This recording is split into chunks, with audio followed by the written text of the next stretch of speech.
Hello, my dear students. Welcome back to Magnet Brains. This is Saloni Pandey, your psychology educator, and I welcome you all to your favorite channel, Magnet Brains, जहां पर आपको मिलती है 100% free and quality education without any paid subscription.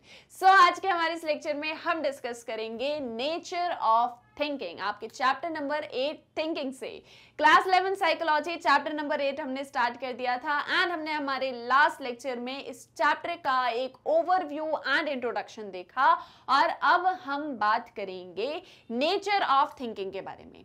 यानी कि हम सभी जो ये 24/7 थिंकिंग करते हैं ना, और जो अभी भी कुछ ना कुछ थिंकिंग आपके माइंड में चल रही है, उससे रिलेटेड हम बात करेंगे कि नेचर क्या होता है थिंकिंग का। ओके, जब भी हम थिंक कर रहे होते हैं, जब भी हम किसी चीज के बारे में सोच रहे होते हैं, तब एग्जैक्टली क्या सारी चीजें हो रही होती हैं। जैसा कि मैंने आपको लास्ट लेक्चर में बताया था, thinking is the base of all the cognitive processes. ये आपको, ये जो लाइन है ना, ये आपको पूरे चैप्टर में याद रखनी है। कौन सी लाइन? देखो, थिंकिंग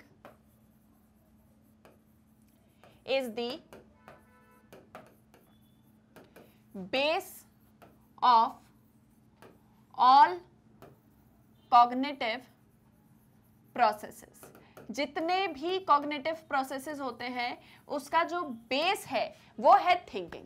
सारी चीजें थिंकिंग से ही स्टार्ट होती हैं। आप किसी चीज को लर्न कर रहे हो तो उससे पहले भी आप थिंक करते हो। आप अपनी मेमोरी में कोई इंफॉर्मेशन स्टोर कर रहे हो, रिट्रीव कर रहे हो, रिकॉल करने की कोशिश कर रहे हो, उससे पहले भी आप थिंक करते हो। जैसे मैं आपसे पूछूं, मैंने आपको ह्यूमन मेमोरी में nature and causes of forgetting पढ़ाया था और उसमें कौन कौन से कॉजेज ऑफ फॉरगेटिंग होते हैं वो आप मुझे बताओ। तो ऑब्वियस है कि बताने के पहले आप, अगर आपको पता है आंसर, ठीक है, आपकी मेमोरी बहुत अच्छी है, तो आपको कुछ ही सेकंड्स मिलेंगे उसको रिट्रीव करने में। लेकिन अगर आपने उसको ज्यादा अच्छे से ध्यान नहीं दिया था, तो आप थोड़ा सोचोगे, थोड़ा दिमाग पर अपने जोर डालोगे कि यार एग्जैक्टली पढ़ा क्या था, और ऐसे करके आप जो सोचने लग जाओगे। ठीक है, अच्छा, आपने देखा है, एक मतलब मजेदार बात बताती हूँ आपको, बहुत सारे लोग ऊपर देख के सोचते हैं। देखा है आपने? ऐसा होता है बहुत बार। मतलब आपके अपने फ्रेंड्स भी होंगे जो लोग ऊपर देख के जो है, मतलब ऊपर देखते हैं सोचते टाइम। जैसे टीचर बोलती है ना कि ऊपर कुछ लिखा हुआ है क्या, जब जैसे फॉर एग्जांपल हमारे साथ भी होती थी ये चीजें, जब हम भी स्कूल में हुआ करते थे, तो हमारे भी ऐसे बहुत सारे फ्रेंड्स थे, जब उनसे कोई क्वेश्चन मैम पूछती थी तो वो लोग ऐसे ऊपर देखते थे, तो ऊपर कुछ लिखा है क्या, ऊपर देख के क्या सोच रहे हो। बट बहुत सारी चीजें होती है ना कि हम थिंकिंग करते टाइम बहुत कुछ हमारे साथ में हो रहा होता है। बहुत बार ऐसी चीजें होती हैं जो हमको पता होती हैं कि जैसे मैंने आपसे पूछा कि nature and causes of forgetting में मैंने आपको कौन कौन से कॉजेज ऑफ फॉरगेटिंग बताए थे, तो 3 कॉजेज अगर आपको पता है तो आप उसे सोचने की कोशिश करो, दैट्स ओके। सोचते सोचते आप ऊपर देख रहे होते हो, ये आपने कभी ध्यान नहीं दिया होता है। बहुत लोग सोचते टाइम नेल बाइटिंग करते हैं, पता है आपको? देखा है आपने? बहुत सारे लोग होते हैं जो सोचते हैं और फिर ऐसे जो है नेल बाइटिंग करने लग जाते हैं। बहुत सारे लोग होते हैं ऐसे ऐसे अपने सर को खुजाते हैं। बहुत सारे लोग होते हैं जो मतलब नॉर्मली बैठे हुए हैं, कहीं खो जाते हैं, सोचते सोचते खो जाते हैं। होता है ना ऐसा बहुत बार। और बहुत बार हमें पता भी होता है कि एग्जैक्टली हम कर क्या रहे हैं।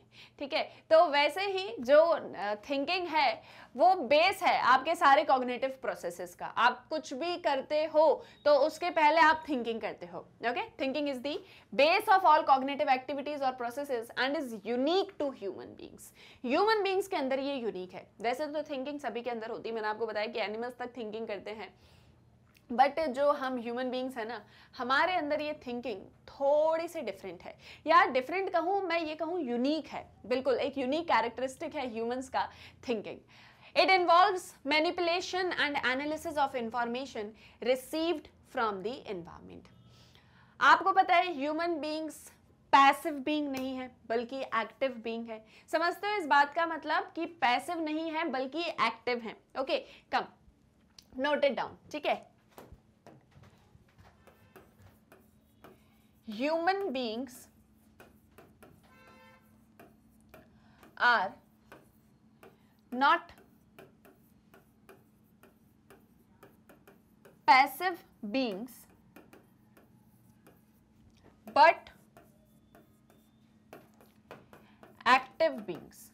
इसका क्या मतलब होता है बताओ? आप में से कोई भी मुझे कमेंट सेक्शन के अंदर बताओ कि इसका क्या मतलब होता है। Not passive but active. Passive और एक्टिव आपने पढ़ा है। आपने इंग्लिश ग्रामर में भी पैसिव एक्टिव पढ़ा ही होगा, है ना। यहाँ पर थोड़ा सा अलग पैसिव एक्टिव है। क्या है इसका मीनिंग? सो बेसिकली पैसिव का मतलब ये होता है, जैसे मैंने आपको चैप्टर नंबर 7 में भी पढ़ाया था, कि जो चीज़ हो रही है तो हम उसको ऐसा ही एक्सेप्ट कर लेते हैं, हम उसमें किसी तरह का कोई चेंज मैनिपुलेशन नहीं करते। इट इज़ जस्ट लाइक कि हाँ जो चीज़ है तो वो ऐसी ही है, ज़्यादा क्या सोचना, ज़्यादा लोड क्या लेना, okay. But human beings are not passive beings. हम नहीं है पैसिव बींग्स, हम हैं एक्टिव बींग्स। हम हर चीज़ के बारे में क्वेश्चन भी करते हैं, सोचते भी हैं, नई चीज़ों को चेंज भी करते हैं, मैनिपुलेट भी करते हैं, हम सब कुछ करते हैं। हम ह्यूमंस जो हैं वो कौन है? एक्टिव बींग्स हैं।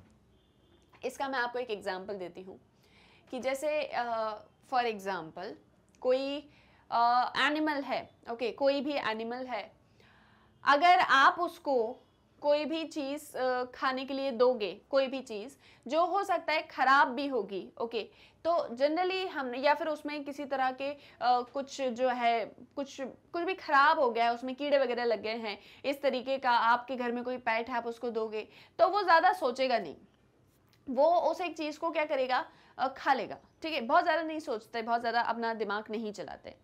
बट ह्यूमन बींग्स जो होते हैं दे आर एक्टिव बींग्स। अगर मैं आपको कोई ऐसा खाना दूंगी जो ख़राब है, जिसमें कोई मतलब बहुत बहुत दिन का हो गया, बिल्कुल ख़राब हो गया है और बिल्कुल रोटन है, तो आप क्या उसको खाओगे? आप बोलोगे नहीं, या आप उसमें देखोगे कि ये कहाँ पर क्या चीज़ इसमें दिक्कतें हैं। हमारे अंदर वो थिंकिंग कैपेसिटी होती है। अब इसको जो है काउंटर भी किया जा सकता है कि जो है एनिमल्स भी बहुत सोचते हैं, बट वो उतने ज़्यादा एक्टिव नहीं है जितने ज़्यादा एक्टिव ह्यूमंस होते हैं। हम सभी कौन हैं? हम सभी एक्टिव बींग्स हैं। हम हर एक चीज़ के बारे में सोचते हैं, उसको चेंज, उसको मैनिपुलेट, उसके इन्फ्रेंसेस बनाने की कोशिश करते हैं। जैसे मैंने अगर आपको ये एक स्टेटमेंट ही यहाँ पर बोला तो आपके मन में थिंकिंग स्टार्ट हो गई होगी कि एक्टिव क्या है, पैसिव क्या है। जब मैंने आपको एक्टिव पैसिव बता दिया तब आपके अंदर एक लर्निंग होगी कि अच्छा एक्टिव ये है और पैसिव ये है। तो यानी लर्निंग के पहले क्या एक चीज़ हो रही है आपके अंदर? थिंकिंग हो रही है। समझ रहे हो इस एक चीज़ को? तो कोई भी चीज़ अगर हमारे साथ में होती है, ह्यूमंस के साथ में, तो हम हमेशा पहले थिंकिंग करते हैं। अगर मैं आपसे बोलूँ कि फॉर एग्जाम्पल आपका कोई फ्रेंड है, ओके, आपका कोई फ्रेंड जो पहले आपके साथ में हुआ करता था लेकिन अभी वो आपके साथ में नहीं है, किसी रीज़न से वो कहीं दूर रहता है, ओके, और पहले आपको उसके बारे में सारी चीज़ें पता होती थी, बिल्कुल याद रहती थी, बट अब क्योंकि वो इतना ज़्यादा दूर चला गया है तो आपको ज़्यादा चीज़ें उसके बारे में याद नहीं रहती। तो मैं आपसे पूछूं कि आपका वो जो फ्रेंड था जो 3-4 साल पहले आपके साथ में था, उसका बर्थडे कब आता था? अगर आपको याद है तो आप तुरंत मुझे बता दोगे, बट अगर आपको थोड़ा मतलब आपके माइंड में वो इन्फॉर्मेशन है, आपकी मेमोरी में वो इन्फॉर्मेशन है, बट आपको रिट्रीव करने में थोड़ा सा टाइम लगता है, तो आप सोचते हो कि अरे कब था, कौन सी डेट थी वो, तो आपके अंदर ये थिंकिंग स्टार्ट। तो मेमोरी के पहले भी थिंकिंग, आप अपनी मेमोरी से कोई इन्फॉर्मेशन रिट्रीव करना चाहते हो, आप उसके पहले भी थिंक करते हो। क्लियर? तो थिंकिंग जो है वो बेस है हर एक कॉग्निटिव प्रोसेसेस का, सिर्फ लर्निंग या सिर्फ आपके ह्यूमन मेमोरी का ही नहीं, बट हर एक चीज़ का।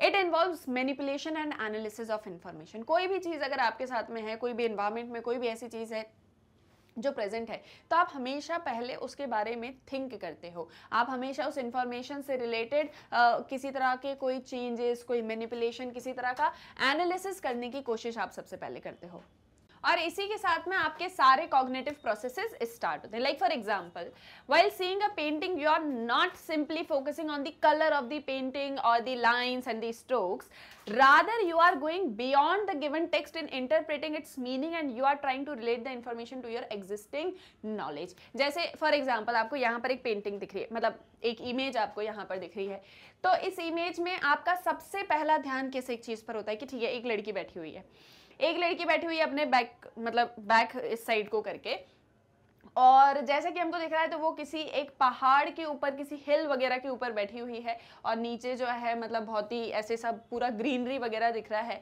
और उसके साइड में एक कैप रखी हुई है। इस पिक्चर को देख के ऐसा लगता है, जैसे ये सारा कुछ आप भी इंटरप्रेट कर पा रहे होगे, है ना, कि इस पिक्चर को देखकर ऐसा लगता है जैसे वो अपने थॉट्स में खोई हुई है, किसी चीज़ को बहुत ज़्यादा सोच रही है। एक ये चीज़ हो सकती है। दूसरा हो सकता है कि ये अपने आसपास इतनी ज़्यादा ग्रीनरी, नेचर को देखने के लिए वहाँ पर बैठी है, पीस चाहती है, ठीक है, इस तरह की चीज़ें हमको दिखती हैं। अब ये हमारा तरीका होता है, इस तरीके से हम सोचते हैं कि पिक्चर कैसी है, हम इसको एनालाइज करते हैं, हम इसको इंटरप्रेट करते हैं। क्या आपका ध्यान इन चीजों पर होता है कि लड़की ने कौन सी कलर की शर्ट पहनी है? पहला इंस्टेंस क्या इन चीजों पर होता है? लड़की के बालों का कलर क्या है, या ग्रीनरी है तो उसमें क्या क्या सारी चीजें दिख रही हैं, किस तरीके से पूरी लाइंस बनाई गई हैं यहाँ पर इमेज के अंदर। क्या आपका ध्यान इसके ऊपर जाता है? रादर आप किस चीज पर फोकस करते हो कि एग्जैक्टली इमेज क्या इंटरप्रेट करना चाह रही है, हमसे क्या कहना चाह रही है। ओके, तो यहाँ से हमारे वो थिंकिंग वाली चीजें जो हैं वो स्टार्ट हो जाती है। Understanding of the painting involves creation of new meaning that is added to your knowledge. तो जब आप इसको समझने की कोशिश करते हो, किसी भी कोई भी पेंटिंग आपके सामने बनी हुई हो, तो आप हमेशा उसमें एक न्यू नॉलेज आपका ऐड होता है। जब भी आप उसके बारे में देखते हो, उसको सोचते हो, तो आपको कुछ कुछ नई चीजें पता चलती हैं, है ना। तो इस तरीके से आपको मतलब एक एग्जांपल दिया गया है। So therefore thinking is a higher mental process through which we manipulate and analyze the acquired और एग्जिस्टिंग इंफॉर्मेशन। तो अगर कोई भी इंफॉर्मेशन प्रेजेंट है तो हम हमेशा, जैसे फॉर एग्जाम्पल ये किसी तरह की कोई इंफॉर्मेशन है, तो हम हमेशा इसको इंटरप्रेट, हमेशा इसके मीनिंग को समझने की कोशिश करते हैं कि एग्जैक्टली ये क्या चीज़ें कह रही है, और उसको इंटरप्रेट, उसके मीनिंग को समझने में जो सबसे इंपॉर्टेंट एक्टिविटी होती है वो होती है थिंकिंग। थिंकिंग कहाँ पर हो रही है? हमारे माइंड के अंदर हो रही है। तो हर एक चीज़ की स्टार्टिंग कहाँ से हो रही है? थिंकिंग से। तो थिंकिंग क्या है? एक तरह का बेस है। इसलिए ऐसा कहा जाता है कि thinking is the higher mental activity. सबसे सुप्रीम या सबसे हायर अगर कोई मेंटल एक्टिविटी है, कोई मेंटल प्रोसेस है जिसके थ्रू आप इस वर्ल्ड को, इस यूनिवर्स को समझने की, या जो भी इंफॉर्मेशन आपके पास में है उसको समझने की, एनालाइज करने की कोशिश करते हो, so that is only because of thinking. Now, such manipulation and analysis occur by means of abstracting, reasoning, imagining, problem solving, judging and decision making. और ये जो सारे मैनिपुलेशन है, ये आप क्यों कर रहे होते हो? किसी चीज़ को समझने के लिए, किसी चीज़ में रीज़न, फैक्ट्स को ढूंढने के लिए, उसमें किसी तरह की कोई प्रॉब्लम को सॉल्व करने के लिए, कोई डिसीजन लेने के लिए, किसी चीज़ को जज करने में, किसी चीज़ को इमेजिन करने में, यहाँ से आपके इंटरप्रिटेशन शुरू होते हैं। जैसे मैंने आपको यहाँ पर एक इमेज दिखाई थी, अब आप इस इमेज को समझने की कोशिश कर रहे हो, आप इसको एनालाइज कर रहे हो। ओके, आप इसको एनालाइज कर रहे हो, मैनिपुलेशंस बना रहे हो, आप इस इमेज को इंटरप्रेट करने की कोशिश कर रहे हो। ठीक है, ध्यान से समझना, आप इस इमेज को इंटरप्रेट करने की कोशिश कर रहे हो। तो अब आप इसमें क्या क्या चीजें करते हो कि यार ये जो लड़की है, हो सकता है कि she is heart broken. Okay, हो सकता है ना कि she is heart broken and she decided कि मैं जो है किसी बिल्कुल ऐसे अकेली जगह पर बैठूंगी जहां पर शांति होगी, जहां पर नेचर होगा, और मैं वहां पर बैठ के अपने सारे जितनी भी प्रॉब्लम्स हैं उनको भूलने की कोशिश कर पाऊंगी। तो ये कहीं ना कहीं अपने प्रॉब्लम के सॉल्यूशन को ढूंढने के लिए, जो भी प्रॉब्लम है इसकी, उसके सॉल्यूशन को ढूंढने के लिए इस प्लेस पर आई है और यहाँ बैठ के थिंकिंग कर रही है। हम इसके बारे में थिंकिंग कर रहे हैं। ओके, हम इस इमेज को इंटरप्रेट करने की कोशिश कर रहे हैं, हम इसके मीनिंग्स क्रिएट करने की कोशिश कर रहे हैं, हम इसमें रीजंस को ढूंढते हैं कि यार अब देखो हमको ऐसा क्यों लग रहा है, क्योंकि इन जनरल ऐसा होता है कि जब भी आप बहुत ज़्यादा सोच रहे होते हैं, आप बहुत उदास होते हो, तो आप किसी अकेली जगह पर बैठ के शांति से जो है जीना चाहते हो। बट इसका एक और इंटरप्रिटेशन हो सकता है कि हो सकता है she is a nature lover, तो वो खुशी से यहाँ पर बैठ के नेचर को देखने के लिए आई है। ओके, तो हम बहुत सारी चीजों को सोचते हैं, हम बहुत सारे डिसीजंस भी लेते हैं। जैसे मान लो इस इमेज को देख के आप किसी एक डिसीजन पर पहुंच जाओ सोचते सोचते। तो thinking involves all these processes like reasoning, judging, abstracting, और साथ ही साथ में डिसीजन मेकिंग, प्रॉब्लम सॉल्विंग, ये सब कुछ। सो thinking is mostly organized and goal oriented। तो थिंकिंग हमेशा ऑर्गेनाइज्ड होती है, उसका एक गोल होता है। जैसे अभी आपका गोल था उस इमेज को इंटरप्रेट करना, और आप उसको ऑर्गेनाइज्ड वे में करते हो। जैसे thinking is always step by step. Thinking हमेशा कैसी होगी? स्टेप बाय स्टेप होगी, एक स्टेप, फिर दूसरी, फिर चौथी, फिर पांचवी, इस तरीके से। ठीक है, तो जब भी आप किसी चीज को सोच रहे हो, कभी आप कोई थिंकिंग कर रहे हो, तो आप हमेशा एक ऑर्गेनाइज्ड वे में करते हो। आपके पास में बहुत सारी इंफॉर्मेशन होती है, आप उसको इंटरप्रेट करने की कोशिश करते हो, और आपका एक गोल होता है ठीक है, या तो कोई प्रॉब्लम है जिसको आपको सॉल्व करना है, किसी तरह का कोई डिसीजन आपको लेना है, आपको किसी चीज में कोई फैक्ट क्या है उसको जानना है, तो आप हमेशा थिंकिंग करते हो। तो नेचर ऑफ थिंकिंग में ये जो छोटे छोटे पॉइंट्स मैं आपको बता रही हूँ ना, ये आपको नोट भी करने हैं, है ना। सो सबसे फेवरेट काम है आपका और मेरा नोट्स बनाना। सो हम बनाएंगे यहाँ पर कुछ छोटे छोटे notes. Okay, so nature of thinking, इसके अंदर हमने क्या क्या चीजें डिस्कस करी हैं वो इन शॉर्ट हम लिखेंगे, ताकि, और ये मैं आपको बता दूं ये बेस है। ओके, ये बेस है आपके, जो थिंकिंग को लेके आपके बेसिक्स क्लियर होंगे तब आप थिंकिंग के हायर लेवल पर पहुंच पाओगे। लाइक नेचर क्या है थिंकिंग का, थिंकिंग में कौन कौन से प्रोसेसेस होते हैं, लाइक प्रॉब्लम सॉल्विंग है, डिसीजन मेकिंग है, फिर लैंग्वेज एंड थॉट है। तो ये थोड़े हायर प्रोसेसेस हैं। जैसे जैसे चैप्टर में आगे बढ़ोगे ना, वैसे नए नए टॉपिक्स आते जाएंगे और वो नए नए टॉपिक्स आपको नई नई चीजों से इंट्रोड्यूस करेंगे। तो आपका बेस क्लियर होना चाहिए। जैसे ये है कुछ स्टेप्स हैं। ओके, तो आप पहले फर्स्ट स्टेप को पूरा करोगे, फिर आप सेकंड स्टेप को, फिर थर्ड को, फिर फोर्थ को, फिर सिक्स्थ को। ऐसा तो नहीं होगा कि सीधे सिक्स्थ पर जंप कर जाओगे, है ना। एक एक स्टेप को आपको समझना पड़ेगा। ओके, और जब आप एक एक स्टेप को समझोगे तो ही आप लास्ट तक सारी चीजों को क्लियर कर पाओगे। मेरे कहने का मतलब ये है कि जब आप अच्छे से चैप्टर को स्टार्ट करोगे, बेसिक्स आपके क्लियर हो जाएंगे, तो थिंकिंग में जो हायर प्रोसेसेस आएंगे आप उन्हें समझ पाओगे। समझ रहे हो, ठीक है। तो इसीलिए आपके ये बेसिक्स क्लियर होने चाहिए। नेचर ऑफ थिंकिंग में यहाँ अभी जो मैं आपको छोटे छोटे पॉइंट्स नोट करवाऊंगी वो पॉइंट्स आपकी नोटबुक में होने चाहिए। ओके, क्यों होने चाहिए, वो आपको थिंकिंग से इंट्रोड्यूस करते हैं। तो जब आपको ये समझ में आ जाएगा तो आगे सारी चीजें समझ में आएंगी। सो सबसे पहली चीज हमने क्या डिस्कस करी, that thinking is the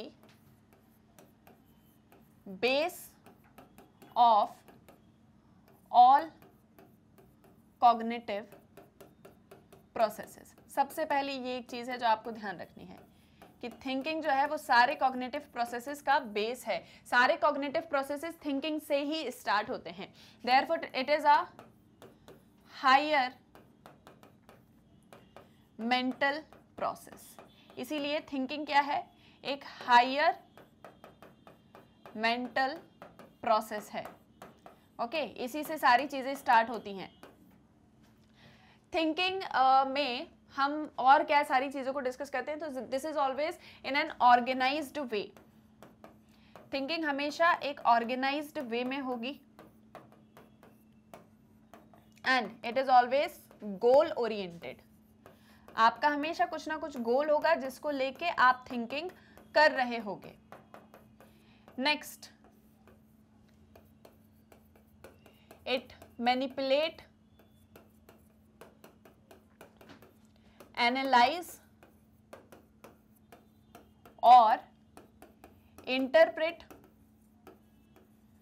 the given information. जो भी इंफॉर्मेशन आपके पास में है उसको एनालाइज करना, इंटरप्रेट करना और उसको और मैनिपुलेट करना, ये सारा थिंकिंग का ही काम होता है। तो ये अभी मैंने आपको कुछ ही लिखवाए हैं, इसमें और भी जो प्रोसेसेस आएंगे उनको हम यहाँ पर ऐड ऑन करते रहेंगे, ताकि थिंकिंग को लेके आपको एक क्रिस्टल क्लियर आइडिया हो जाए कि एग्जैक्टली ये क्या होती है। देखो, आपको ये नेचर ऑफ थिंकिंग समझना बहुत ज़्यादा इंपॉर्टेंट है। अगर आप ये नहीं समझोगे तो आप आगे जो चैप्टर्स में, मतलब इसी चैप्टर में जो लेक्चर्स होंगे ना, वो आपको क्लियर नहीं होंगे। तो ये आपको अच्छे से समझना है। Then all day-to-day activities ranging from cooking to solving a math problem have a goal।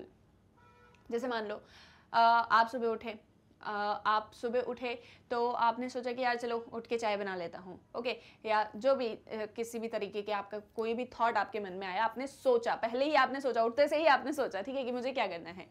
तो अब अगर आप चाय बनाने जा रहे हो तो आपके पास में एक गोल है ना उठते से ही कि मुझे चाय बनाना है। उस गोल के बीच में आप बहुत सारी चीज़ों के बारे में सोचोगे, ठीक है, कि लाइक फॉर एग्जांपल मैं कितनी चाय बनाऊँ, सिर्फ अपने लिए बनाऊँ या फैमिली में सबके लिए बना लूँ, या फिर जो है मैं कितना दूध डालूँ, मैं कितना पानी डालूँ, मैं कितना जो है उसमें शक्कर पत्ती को ऐड करूँ। ओके, तो ये सब थिंकिंग ही चल रही है, ये सारा कुछ थिंकिंग चल रहा है और आप एक ऑर्गेनाइज्ड वे में इस पूरे काम को करते हो ताकि आपका गोल जो है वो अटेन हो जाए। ओके, तो हमारी डे टू डे लाइफ में चाहे हमको कुकिंग करनी हो, चाहे हमको किसी मैथ्स प्रॉब्लम को सॉल्व करना हो, अगर मैं आपको यहाँ पर एक मैथ्स का क्वेश्चन दे दूं तो उसको सॉल्व करने के लिए ऑब्वियस है कि आप थिंकिंग करोगे। मैं आपको यहाँ पर एक साइकोलॉजिकल टॉपिक दे दूं या मैं आपको यहाँ पर कोई एक केस स्टडी दे दूं तो ऑब्वियस है कि उसको सॉल्व करने में आप बहुत सारी चीज़ों को सोचोगे। तो पहले थिंकिंग होगी, उसके बाद में सारी चीज़ें होंगी, और ये हमेशा आपका एक गोल होगा जिसको लेके आप थिंकिंग कर रहे होगे। जैसे हम दिन भर में, मैंने आपको ये चीज़ बताई थी कि एक पर्सन जो है वो दिन भर में ना जाने कितने सारे डिसीजंस लेता है, ओके। तो उन डिसीजंस को लेने में पहले थिंकिंग ही आएगी, है ना। जैसे जब आप सुबह उठे हो, ओके, फॉर एग्जांपल आप डेली 6 बजे उठते हो, ठीक है, आपकी स्कूल बस आती होगी, रेडी वेडी होते होगे, या जितने भी बजे उठते हो, मान लो 6 बजे उठते हो, ठीक है। तो जब अलार्म बजा होगा 5:30 पे मे बी, तो पहले आपने सोचा होगा यार थोड़ी देर और सो लूं या उठ जाऊं, ये पहला डिसीजन। और इस डिसीजन को लेने के पहले आपने सोचा है, पहले आपने थिंक किया है 5:30 बजे उठूं या थोड़ा सा 15 मिनट और सो जाऊं। 5:45 पे फिर से अलार्म बजता है। अलार्म ऐसे ही लगाते हैं ना, हम सब ऐसे ही लगाते हैं अलार्म, लाइक 5:30, 5:40, 5:45, 5:55 और फिर 6 ऐसे लगते हैं ना, मेरे भी ऐसे ही लगते हैं, ठीक है, सबके ऐसे ही लगते हैं। तो हम पहले थिंक करते हैं कि यार उठे कि नहीं उठे। नेक्स्ट, अब उठ गए हैं तो जैसे मान लो ठंड वंड रहती है तो बच्चों के मन में ये चीज़ बहुत रहती है कि यार सुबह इतनी सुबह सुबह ठंड हो रही है, नहाऊं आज की नहीं नहाऊं, ये पहले थिंकिंग चलती है हमारे माइंड में, ठीक है। फिर रेडी हो गए तो आज ब्रेकफास्ट करना है, ठीक है, ब्रेकफास्ट वगैरह करा, ये सारा कुछ किया, फिर अपनी बस में गए। अब क्लासेस वगैरह स्टार्ट होंगी, पढ़ाई लिखाई करोगे, सब कुछ करोगे, टीचर्स मान लो नोट्स बनवा रही हैं, तो मैं नोट्स बनाऊं या नहीं बनाऊं, मेरा फ्रेंड लिख रहा है उसी से कॉपी में ले लूंगा। तो वो आप क्या करते हो, आप सोच रहे होते हो हर एक चीज़, आपका एक अपना गोल होता है। जैसे जब मैं घर जाऊंगा, ठीक है, अब मैं जब घर जाऊंगा तो मेरी मान लो मेरी 4 PM पे कोचिंग क्लासेस हैं, या फॉर एग्जाम्पल 4 PM पे मैं डांस क्लास जाता हूँ, स्विमिंग क्लास जाता हूँ, जहाँ भी जाता हूँ, ठीक है। तो आज मुझे स्विमिंग क्लास में जाना है, ओके। उसके पहले तक गोल कब तक का है, 4 PM के पहले तक का। वहाँ तक मुझे क्या क्या सारी चीज़ें करनी है, मुझे स्कूल का होमवर्क भी करना है, साथ साथ में क्लास में जो है टेस्ट होने वाला है कल, उसके बारे में भी पढ़ना है। तो क्या पढ़ूँ क्या नहीं पढ़ूँ, अभी पढ़ूँ या बाद में पढ़ूँ, ये सारा थिंकिंग आपके अंदर चल रहा है, और इसी के बेसिस पर आप किसी डिसीजन पर पहुँचते हो। तो हम हमारी डे टू डे एक्टिविटीज़ में चाहे छोटी से छोटी प्रॉब्लम हो, सुबह उठने से लेकर रात में सोने तक, कि आज मैं 10 बजे सो जाऊँ या आज मैं 9 बजे ही सो जाऊँ क्योंकि मुझे सुबह जल्दी उठ के पढ़ना है, तो आप हमेशा थिंकिंग आपके अंदर चल रही होती है। उसमें कुछ ना कुछ गोल होता है, उसमें किसी तरीके का एक ऑर्गेनाइजेशन होता है। One desires to reach the goal by planning, recalling the steps that one has already followed in the past, if the task is familiar, or inferring strategies if the task is new. तो हम सभी हमेशा planning करते हैं अपने गोल तक पहुंचने के लिए, ओके। और उस गोल तक पहुंचने के लिए हम कुछ स्टेप्स जो है वो सोचते हैं। जैसे फॉर एग्जाम्पल आपकी क्लास 12th के एग्जाम्स आएंगे, बोर्ड एग्जाम्स आएंगे, तो आप मेहनत करोगे, पढ़ाई करोगे, स्ट्रैटेजी बनाओगे। तो क्या उसी स्ट्रैटेजी को फॉलो करूं जो क्लास 10th के बोर्ड एग्जाम्स में फॉलो करी थी, या कोई नई स्ट्रैटेजी को इवॉल्व करूं, ठीक है। तो हम हमेशा अपने गोल तक पहुंचने के लिए प्लानिंग करते हैं। उस प्लानिंग को करते टाइम हम कुछ एक ऑर्गेनाइज्ड वे में सोच रहे होते हैं, हम थिंक कर रहे होते हैं कि यार जो पहले किया था, जो पहले स्टेप्स फॉलो करी थी, उसी को आप वापस से रिकॉल करने की कोशिश करते हो। अगर टास्क को आप जानते हो तो, या अगर आप उस टास्क को नहीं पता, जैसे आपको नहीं पता कि 12th क्लास में साइकोलॉजी से रिलेटेड कौन कौन से कैसे क्वेश्चंस आ सकते हैं, तो आप अपने अकॉर्डिंग उसके बारे में सोचते हो कि मैं कौन से क्वेश्चन पर ज़्यादा ध्यान दूं, मैं कौन सी चीज़ पर ज़्यादा ध्यान ना दूं, समझ रहे हो। तो ऐसे करके हम हमेशा अपने गोल तक पहुँचने के लिए एक ऑर्गेनाइज्ड वे में अपनी स्ट्रैटेजीज, अपना प्लान बनाते हैं, उसमें भी हम थिंक कर रहे होते हैं। तो थिंकिंग एक इंटरनल मेंटल प्रोसेस है, ठीक है। थिंकिंग क्या है, एक internal mental process which can be inferred from overt behaviour, जिसको हम ओवर्ट बिहेवियर के थ्रू भी समझ सकते हैं। यानी कि थिंकिंग जो चल रही है वो चल रही है हम सबके माइंड में, हमारे अंदर चल रही है थिंकिंग, लेकिन हम बहुत बार बाहर की चीज़ों को देख के, या बाहर जिस तरीके का बिहेवियर है उसको देख कर अपने अंदर भी थिंकिंग करना स्टार्ट कर देते हैं। ये कैसे होता है, तो जैसे मान लो आपके सामने कोई चेस प्लेयर है, ओके, और वो चेस खेल रहा है, और अब वो सोच रहा है कि यार मैं अपनी नेक्स्ट मूव कैसे करूं, मुझे कौन से जो है मतलब प्लेयर को आगे करना, मुझे क्या करना है, इस तरीके से वो सोच रहा है। तो आपको दिख रहा है ना कि अपनी स्टेप, अपने मूव को लेने से पहले जो भी चेस प्लेयर है वो कुछ थिंक कर रहा है, तो उसको देखकर, ये उसका ओवर्ट बिहेवियर है, ओके, और उसको देखकर आपके अंदर थिंकिंग स्टार्ट हो जाती कि यार ये क्या सोच रहा होगा, ये अब कौन सा नेक्स्ट मूव लेने वाला है, ठीक है। तो वो हमारे अंदर क्या हो रहा है, इंटरनल मेंटल प्रोसेस, और ये इंटरनल मेंटल प्रोसेस स्टार्ट कहां से हुआ, ओवर्ट बिहेवियर से। तो थिंकिंग एक इंटरनल मेंटल प्रोसेस है जो ओवर्ट बिहेवियर से भी स्टार्ट हो सकता है। ओवर्ट बिहेवियर हमने पढ़ा है ना, दैट इज ओपन बिहेवियर, ऐसा बिहेवियर जो हमें दिख रहा होता है। So you can simply infer what he was thinking or what strategies he was trying to evaluate from his next move. तो इस तरीके से हम जो है इस इंटरनल मेंटल प्रोसेस को ओवर्ट बिहेवियर के थ्रू भी इन्फर कर पाते हैं, ठीक है। तो यहाँ पर हमारा नेक्स्ट पॉइंट क्या होगा, हमारा नेक्स्ट पॉइंट होगा internal mental process. Thinking is a internal mental process.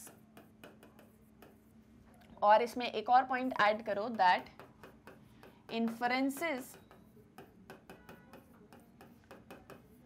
can be made from overt behavior. Okay, behavior, is it clear to you. तो ये हमने आपके कुछ पॉइंट्स को डिस्कस किया हमारे इस पर्टिकुलर लेक्चर के अंदर कि थिंकिंग का नेचर कैसा होता है। तो आप इस पूरे को समझें तो सबसे पहली चीज, थिंकिंग एक बेस है जिससे सारे कॉग्निटिव एक्टिविटीज या सारे कॉग्निटिव प्रोसेसेस स्टार्ट होते हैं। थिंकिंग हमारे माइंड के अंदर हो रही होती है, ठीक है। बहुत बार थिंकिंग करते करते हम एक्सप्रेस भी कर रहे होते हैं, और बहुत बार किसी और के बिहेवियर को देखकर भी हम थिंकिंग करते हैं, और ये थिंकिंग कहाँ हो रही होती है, हमारे माइंड के अंदर। सो ये 3 टॉपिक्स को अभी हमने डिस्कस किया। Now thinking is an higher mental process, क्योंकि यहाँ पर बाकी सारी चीजें जो स्टार्ट हो रही हैं, जैसे अगर आपके अंदर लर्निंग हो रही है, आप अपनी मेमोरी में किसी तरह की एनकोडिंग ऑफ द इंफॉर्मेशन कर रहे हो, तो ये सारी चीजों में सबसे पहले थिंकिंग इन्वॉल्व है। तो थिंकिंग अपने आप में एक independent but higher mental process है। थिंकिंग अपने आप में जो आपके मेंटल प्रोसेसेस होते हैं उसका एक इंडिपेंडेंट कोर सब्जेक्ट है, independent core subject area, okay. इस थिंकिंग को हम बाकी बहुत सारी चीजों के साथ में रिलेट करते हैं। इस थिंकिंग को हम और भी डिफरेंट चीजों के साथ में रिलेट करते हैं कि जब भी हम थिंकिंग कर रहे हैं तो उसमें लर्निंग हो रही है, तो हम कौन सी नई चीज को लर्न कर रहे हैं, तो उसमें भी थिंकिंग इन्वॉल्व होती है। बट थिंकिंग इंडिपेंडेंटली एक अपने आप में कोर सब्जेक्ट एरिया है। नेक्स्ट, जब भी आप थिंकिंग करते हो तो आप हमेशा एक ऑर्गेनाइज्ड वे में करते हो, और हमेशा आपके सामने एक गोल होता है जिस गोल को अटेन करने के लिए आप थिंकिंग कर रहे होते हो। और जब भी आप थिंक करते हो तो जो भी इंफॉर्मेशन आपके आसपास में प्रेजेंट होती है, आप उसको मैनिपुलेट, एनालाइज एंड इंटरप्रेट करने की कोशिश करते हो। Is it clear to you. So ये सारे पॉइंट्स आपकी नोटबुक में होने ही होने चाहिए, ठीक है। और इसके साथ में ये सारे पॉइंट्स आपको अच्छे से समझने भी हैं कि थिंकिंग एग्जैक्टली होती क्या है, तभी क्या कर पाओगे, आगे आने वाले लेक्चर्स को कनेक्ट कर पाओगे। सो यही मैं आपको स्टार्टिंग से समझा रही थी कि इसको आप अच्छे से समझो, ठीक है। यहाँ तक क्लियर है, जितने हमने एग्जाम्पल्स को डिस्कस किया, आई होप सो वो भी क्लियर होंगे, और अब तक हमने जो पढ़ा उसमें कोई डाउट नहीं होगा। So this is all about your nature of thinking. इसी के साथ में हम मिलेंगे नेक्स्ट लेक्चर में, जहाँ पर हम थिंकिंग से रिलेटेड और भी टॉपिक्स को डिस्कस करेंगे, जैसे what are the processes of thinking, what are problem solving, decision making, ये सारा सब कुछ इन डिटेल हम समझेंगे, बहुत आराम से समझेंगे, कोई जल्दबाजी नहीं है हमको, बस आराम से हर एक कंसेप्ट आपको समझ में आना चाहिए, क्रिस्टल क्लियर होना चाहिए, ओके। और जब आपको समझ में आएगा तभी जो है आप क्या कर पाओगे, थिंकिंग कर पाओगे, ओके। सो उसके लिए आपको अच्छे से चैप्टर को समझना है, अच्छे से आपको इसको पढ़ना है, और एक बार अच्छे से चैप्टर को रीड करते चलना है। जैसे जैसे मैं आपको टॉपिक्स पढ़ाते जाऊंगी वैसे वैसे आपको रीड करना है। मैं ये नहीं बोल रही कि नेचर ऑफ थिंकिंग के आगे जो टॉपिक दिया आप उसको भी रीड करो, आप मत करो रीड, बट जितना मैंने पढ़ा दिया आप उतने को रीड करो, और साथ ही साथ में आप नोट्स बनाओ। आप ही के लिए ये सारी चीज़ें हेल्प करने वाली हैं इन दी लॉन्ग रन। तो जितना जितना मैं जैसे जैसे बोल रही हूँ वो करते रहो, और हम मिलेंगे नेक्स्ट लेक्चर में जहाँ पर हम और इंटरेस्टिंग टॉपिक्स के साथ में मिलेंगे हमारे चैप्टर नंबर 8 के नेक्स्ट टॉपिक में। तो तब तक अच्छे से पढ़ो, अपना ध्यान रखो, और जाते जाते एक और छोटी सी इन्फॉर्मेशन लेते जाओ कि आपको मैग्नेट ब्रेन्स की वेबसाइट को कैसे एक्सेस करना है। तो जैसे कि आप जानते हो डेली लेक्चर्स आपको मिलते हैं मैग्नेट ब्रेन्स के यूट्यूब चैनल पर, और साथ ही साथ में मैग्नेट ब्रेन्स की ऐप है जिसे आप प्ले स्टोर से डाउनलोड कर सकते हो। इसके बाद में आपको लगता है कि मुझे मैग्नेट ब्रेन्स के सारे लेक्चर, सारे कोर्सेज, सारे क्लासेस, सारे सब्जेक्ट्स सब कुछ एक ही जगह पर मिल जाए, एक सीक्वेंस वाइज ऑर्डर में मिल जाए बिना किसी दिक्कत परेशानी के, तो आपको बहुत छोटा सा काम करना है। आपको जाना है गूगल पे और एंटर करना है www.magnetbrains.com। जैसे ही आप एंटर करते हो ये मैग्नेट ब्रेन्स एजुकेशन प्लेटफॉर्म आपके सामने ओपन होगा। इसको आप स्क्रॉल करोगे तो देखोगे यहाँ पर एक्सप्लोर टॉप कोर्सेज का ऑप्शन है। यहाँ पर आपको सारे कोर्सेज दिखेंगे। देखो जैसे इंग्लिश मीडियम है, CUET है, हिंदी है, यूपी बोर्ड, बिहार बोर्ड और भी IIT JEE, ढेर सारे कोर्सेज आपको मिलेंगे। साथ ही साथ में यहाँ पर सारी क्लासेस दी हुई हैं। तो जो भी कोर्स आपको पढ़ना है, जो भी क्लास आपको पढ़नी है, जस्ट उस पर टैप करना। जैसे मान लो आपको इंग्लिश मीडियम पढ़ना है तो आपने इंग्लिश पे क्लिक किया, आपको क्लास 11th पढ़नी है, आपने क्लास 11th पे क्लिक किया, ठीक है। जो भी क्लास, जो भी कोर्स आपको पढ़ना है उससे रिलेटेड आपको सारे सब्जेक्ट वाइज वीडियोस दिखने लगेंगे। ये स्क्रॉल करोगे और भी वीडियोस देखने को मिलेंगे, और सभी के नीचे वॉच नाउ का बटन है। तो अब आपको जो भी सब्जेक्ट स्टडी करना है just click on watch now, उससे रिलेटेड आ जाएंगे सारे चैप्टर वाइज वीडियोस, और चैप्टर पे क्लिक करोगे तो सारे सब टॉपिक्स भी आ जाएंगे। जैसे आपको 11 साइकोलॉजी पढ़ना है तो आपने वॉच नाउ पे क्लिक किया और ये आगे सारे चैप्टर्स, आपने चैप्टर पे क्लिक किया तो आ जाएंगे सारे टॉपिक्स, और सभी के आगे वॉच नाउ लिखा हुआ होगा।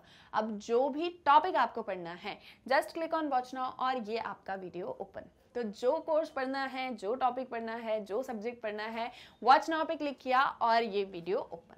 अब यहाँ पर बढ़िया से कंसेप्ट्स को देखो, समझो, नेक्स्ट वीडियो देखना है नेक्स्ट वीडियो पे क्लिक करो, ये नहीं देखना है कुछ और देखना है तो यहाँ से कैंसिल कर दो।